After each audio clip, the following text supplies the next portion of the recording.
Tadi Bapak juga sebut Aceh bukan salah satu, merupakan provinsi termiskin di Sumatera.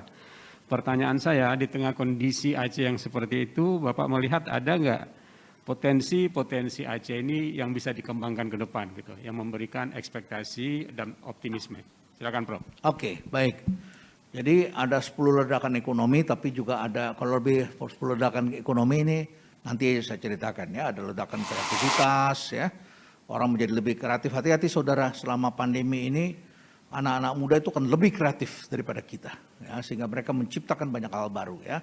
Ada ledakan di rumah karena rumah jadi home sweet home, mulai dihias rumah-rumah, penjualan segala sesuatu yang di rumah akan meningkat. Oke, ini saya lewati dulu ya.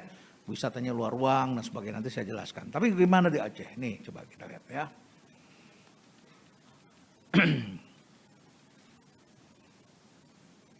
Ya ini ya. Aceh ya. Saya suka bertanya, ekonomi kita kok begini-begini saja gitu ya. Seperti apa begini-begini saja? Ini yang pertama nih. Dari dulu tempat wisatanya kok begitu-begitu saja. Ya. Yang kita jual-jual cuman alam aja. Saudara-saudara, sekarang wisata tuh nggak bisa dengan alam saja. Saya pergi ke Jogja, Kaliurang sepi. Ya, yang ramai di mana? Tebing Breksi. Di situ ada bukit batu, batunya mereka pahat-pahat, orang selfie di situ. Di bawah kasih rumput kayak apa, ada danaunya kayak apa, orang selfie di situ. Cari tempat untuk selfie sekarang. Beda, saudara-saudara buka puasa langsung tangan saudara kan begini generasi saudara. Sekarang generasi saudara juga ikut-ikutan sekarang. Buka puasa bukan begini lagi, tapi begini kan. Difoto dulu makanannya. Ya, semua orang sekarang bikin konten, makanya tadi ada ledakan konten. Semua orang sekarang bikin konten, dan konten itu bisa, Deddy Corbuzier menghasilkan 7 miliar sebulan dari konten. Ya, nah saudara-saudara, jadi wisata harus kita bikin. Gak cukup hanya alam. Wah ini pantainya bagus, iya oke, tapi harus ada tempatnya. Lembang di Bandung tuh jadi rame. Kenapa? Karena ada orang yang membuat. Namanya apa? Dia bikin namanya Pasar Apung. Ada danau di situ dia bersihkan, Pasar Apung. Bilang sama saya, Pak, kalau lagi weekend nih, ya, itu orang makan sate di atas sampan, di atas perahu. 40 juta omsetnya sehari dari weekend. Orang makan sate di sampan. Kita makan sate di pinggir pantai, natural. Dia bikin itu, dia bikin lagi setelah itu namanya farmhouse. Jadi orang bergaya pakai pakaian Eropa, keliling, terus berfoto di mana tempat-tempat selfie. Dia bikin lagi Great Asia Afrika. Bangunan itu ada bangunan India, ada bangunan tembok Cina, Great Asia Afrika. Di seberangnya dibikin farmhouse. Itu dibuat tempat wisata itu. Jadi kita tidak bisa hanya itu saja. Yang berikutnya adalah ini. Dari dulu cuma warung-warung dan kedai kopi semuanya. Lama-lama persaingannya ketat sekali antar kedai kopi. Ya, kopi ini penting, bagus, memang kekayaan kita. Tapi coba cari bisnis-bisnis baru apa. Ya, makanya tadi malam saya interogasi saudara Doni. Ya, Doni apa Dodi? Dodi ya, Dodi yang bikin parfum ini saya interogasi. Kenapa bikin parfum Don? Karena ada 2 masyab selama ini parfum. Di barat itu parfumnya dari aroma apa? Bunga-bungaan dan buah-buahan. Ya. Sedangkan di Timur Tengah masyabnya itu adalah kayu, gaharu dan sebagainya. Indonesia kaya dengan resources, Indonesia kaya dengan minyak nilam, Aceh kaya dengan minyak nilam. Bikin parfum dia aroma kopi, aroma apa, dia bikin yang baru begitu ya. Create sesuatu yang baru. Jadi jangan hanya berkutat pada hal yang sama gitu ya. Yang berikutnya ini dari dulu ya, ini ada yang lewat nih. Dari dulu andalannya ini kita jadi ASN atau birokrasi. Ini kan lapangan pekerjaan yang besar, begitu ya. Nah, akhirnya lebih banyak ngatur dan lebih banyak, kita tahu lah apa yang terjadi gitu ya. Kemudian ini dari dulu semuanya tergantung kota-kota utama. Itu mah dari Medan Pak, itu deh. Akhirnya sama seperti Lombok 20 tahun yang lalu. Lombok itu dulu NTB ya Pak, Bapak kan pernah di NTB. Dulu saya bilang, Pak dulu bukannya di sana ada jargon tuh, NTB.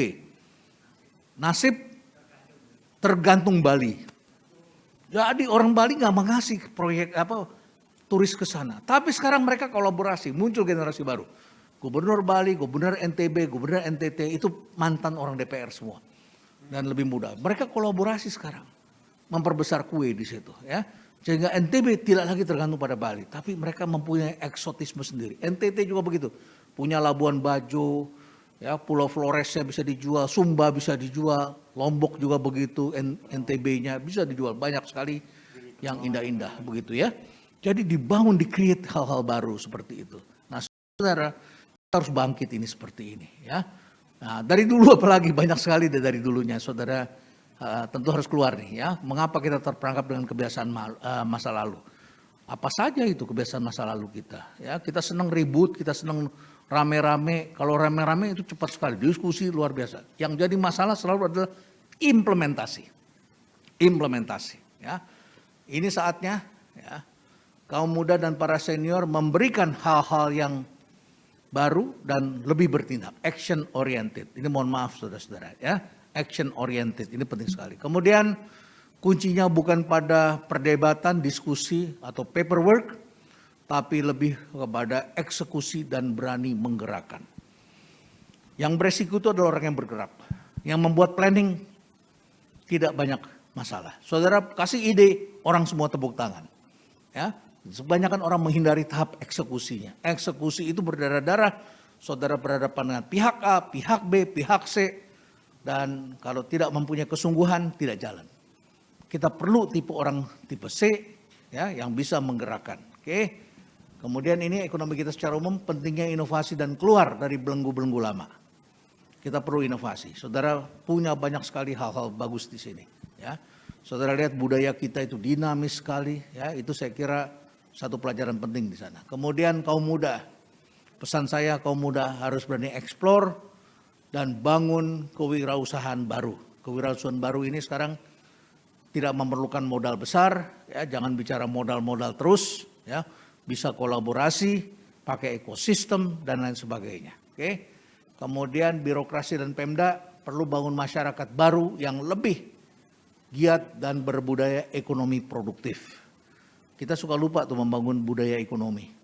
Ya, kita bangun hanya budaya-budaya dengan versi kita saja, tapi budaya ekonomi ini penting sekali. Semuanya harus didukung berbudaya ekonomi produktif. Ya, budaya ekonomi. Jepang itu punya budaya ekonomi, tapi budaya tradisionalnya nggak hilang.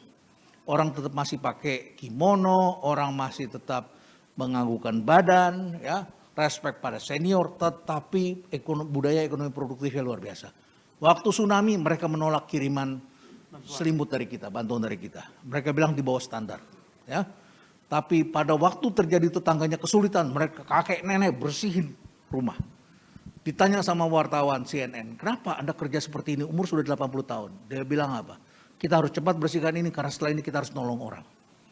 Ketika terjadi tsunami di sana, orang kelaparan tapi tidak ada satupun yang berteriak, orang semuanya antri dalam keadaan lapar. Tidak berebutan, tidak mengganggu, semuanya menanti dengan tertib di sana. Itu budaya. Ya. Kalau ada barang tertinggal nggak pernah hilang di sana. Itu budaya. Ya, bagaimana nilai-nilai dipertahankan seperti itu dan mereka membuat produksi juga kerjasama. Perusahaan besar dengan perusahaan-perusahaan kecil. Perusahaan besar tidak mau bekerja sendirian, punya sendiri semuanya dari ujung ke ujung enggak. Perusahaan besar itu supply-nya apa-apa dari perusahaan-perusahaan kecil. Tapi perusahaan kecilnya ikutin standar perusahaan besar, nggak tipu-tipu begitu. Ya, standarnya tidak dikurangi, bahannya nggak dikurangi. Kalau kopi organik ya organik, organik dia bikin begitu. Kiri kanan juga harus organik. Dia bangun komunitas. Kalau kita ya udah ambil sampel, saya kasih yang bagus dulu Pak. Sampel dipilihin yang bagus, begitu dikirim dicampur dengan barang tidak bagus. Akhirnya orang asingnya turun sendiri beli tanah di sini. Itu sudah terjadi di Toraja. Orang Jepang bertani sendiri di Toraja begitu. Ya, jadi saudara-saudara kita harus punya standar yang tinggi hari ini. Ya, ini kira-kira gambarannya. Kemudian perbesar lapangan kerja baru dengan cara-cara baru. Karena ini akan terjadi useless generation. Banyak pekerjaan akan hilang. Ya, ada 23 juta pekerjaan di Indonesia yang hilang karena automation. Yang sudah hilang itu di pinggir jalan tol. Nggak ada lagi orang yang terima uang tunai. Udah pindah tuh pekerjaannya. Ya. Kantor cabang bank juga akan terjadi pengurangan lapangan pekerjaan. 90% bisa digantikan dengan otomatisasi. Ya. Jadi kita harus perbanyak lapangan kerja baru dengan cara-cara baru. Ya. Nilai-nilai akan tampak dalam integritas. Sekarang ini banyak sekali penangkapan oleh KPK karena cara penangkapan sudah berubah. Ya, sekarang ini laporan publik mulai digunakan. Ya, integritas ini penting sekali, nilai-nilainya akan tambah di sana.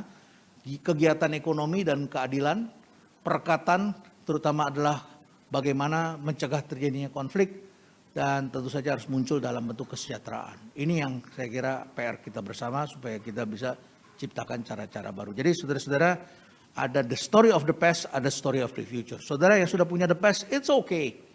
Ya, tapi you have to create the story of the future. Berikan kesempatan pada anak-anak saudara untuk melakukan itu. Karena setiap zaman ada orangnya.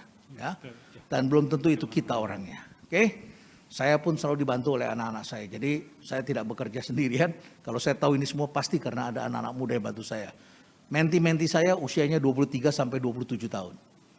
Mereka yang bantu saya untuk membuat hal seperti ini. Dan saya bangga dengan mereka. Karena apa? Karena mereka inilah yang membawa kita ke depan. Kalau tidak ada mereka, kita pun akan musnah.